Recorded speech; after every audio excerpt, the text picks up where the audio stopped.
जितेंद्र कुमार तिवारी जी, ये जो आरोप लगा रहे हैं एहतशामुल हक टीएमसी की तरफ से, उस पर एक तो आप जवाब दे दीजिए। और एक और बात, 58 लाख का आंकड़ा तो पश्चिम बंगाल का, लेकिन उत्तर प्रदेश में तो 2,89,00,000 लोगों के नाम कट रहे हैं।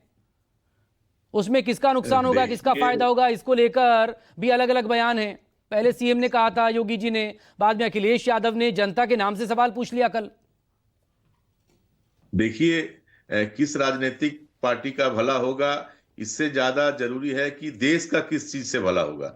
देश का भला होना चाहिए, किसी राजनीतिक पार्टी का फायदा हो नुकसान हो वो उनका अपना विषय है।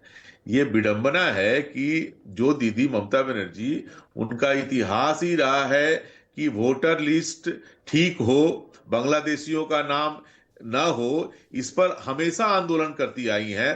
पार्लियामेंट में जो उस समय जो स्पीकर थे उन पर फाइल फेंक दिया था।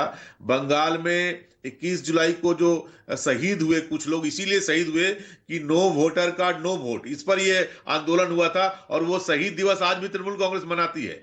लेकिन इलेक्शन कमीशन आज जब वही काम कर रही है, ममता बनर्जी जो सपना देखती आई थी या जो सपना दिखाती आई थी, उस सपने को पूरा करने का जब प्रयास कर रही है, तो सबसे ज्यादा मुखर है तो उनकी पार्टी ही है। ये विडंबना है। और जहां तक कहा गया कि तृणमूल कांग्रेस के लोग हर जगह कैंप बनाकर लोगों की सेवा करने के लिए तत्पर थे, तो इतने लोगों के नाम में जो स्पेलिंग का मिस्टेक आया है, जो गलतियां पाई गई है, वो सस्पिशियस कैटेगरी में चला गया ना। डॉक्यूमेंट जो देगा उसका नाम फिर से आ जाएगा। लेकिन अब उत्तर प्रदेश को लेकर भी जरा बात कर लीजिए। पहले कहा जा रहा था कि 4 करोड़ लोगों के नाम कट जाएंगे, बाद में आंकड़ा 2,89,00,000 तक पहुंचा। अब अखिलेश यादव ये पूछ रहे हैं कि 1,11,00,000 का ये जो शुभ आंकड़ा, ये कैसे बाद में वापस आ गया? नहीं, ये तो फाइनल जब लिस्ट आएगा उसके बाद तथ्यों के साथ अखिलेश जी को इलेक्शन कमीशन के सामने अपनी बातों को कहना चाहिए। केवल मीडिया के खबरों पर विश्वास करके वो अपना स्टेटमेंट दे दें तो इसकी जिम्मेदारी तो इलेक्शन कमीशन नहीं ले सकता ना। फाइनल लिस्ट आने दें, ये प्रक्रिया चल रही है। उनके जो भी आपत्ति है, वो आपत्ति अपना दर्ज कराने का उन्हें अधिकार नहीं, लेकिन मुख्य निर्वाचन अधिकारी जो हैं नवदीप रिंवा, उन्होंने इससे पहले 10 दिसंबर को डिटेल शेयर की थी ना कि 2,91,00,000 लोगों के नाम कम हो रहे हैं, कट सकते हैं ये नाम। उसी के आधार पर तो पूरा डेटा है, क्योंकि जो 14 दिनों का ड्यूरेशन बढ़ाया गया था उसमें सिर्फ 2 लाख ही वोट जुड़े हैं, 2 लाख फॉर्म ही जुड़े हैं। तो वो आंकड़ा फिर 2,89 पर पहुंचा ना। ने उसके बाद बहुत से ऐसे इनोमिनेशन फॉर्म जो अपलोड नहीं हो पाए थे। जैसे जैसे इनोमिनेशन फॉर्म अपलोड होते गए, वैसे वैसे लोगों की संख्या कमती गई। हर जगह यही हुआ है।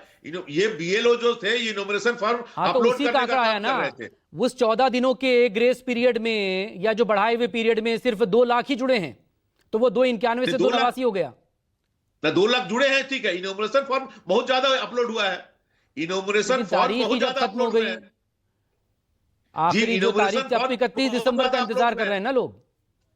नहीं, वो तो करे ना। और उस दिन मैं तो कहता हूं कि जो ड्राफ्ट निकला है, आज तक 100 ऐसे लोग दिखाएं जो कह रहे हैं कि मैं जिंदा हूं और मेरा नाम काट दिया गया। 100 ऐसे लोग दिखाएं बंगाल में लोग। ठीक है, अबू वो तो नहीं दिखा पा रहे हैं। भूतों के बल पर अपना भविष्य सुधारने का प्रयास करेंगे, ये तो इलेक्शन कमीशन नहीं मान सकता ना। नहीं, कुछ जिंदा लोगों को इससे पहले जब बिहार में हो रहा था एसआईआर, तो राहुल गांधी अपने प्रेस कॉन्फ्रेंस में मंच पर ले आए थे, जिनके कट गए। बहरहाल